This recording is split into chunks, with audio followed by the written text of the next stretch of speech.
ही पांढरी गोकर्णाची फुलं आहेत.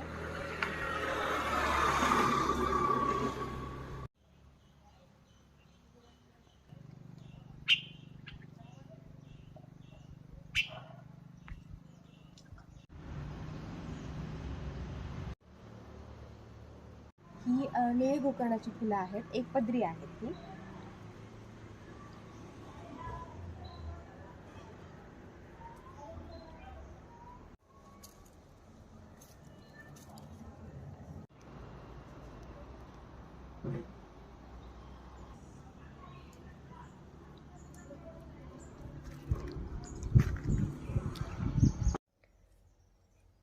हे जे आहे ते एकपदरी फूल आहे, म्हणजे ह्याला एकच पाकळी आहे. आणि हे आहे ते झुपकेदार आहे, ह्याला अशा 4-5 पाकळ्या आहेत. अशी वेगवेगळ्या प्रकारची फुलं असतात गोकर्णाची. वेगवेगळ्या कलरची पण फुलं असतात. काही पांढरं आणि निळं मिक्स असतात, म्हणजे शेडिंग असते त्यात.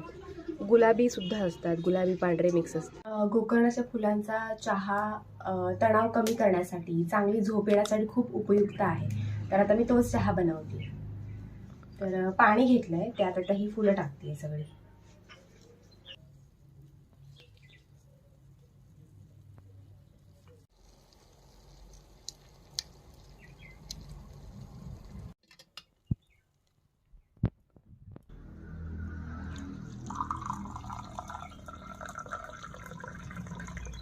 गोकर्णाच्या फुलांचा मुख्यतः उपयोग रक्तशुद्धीकरणासाठी केला जातो.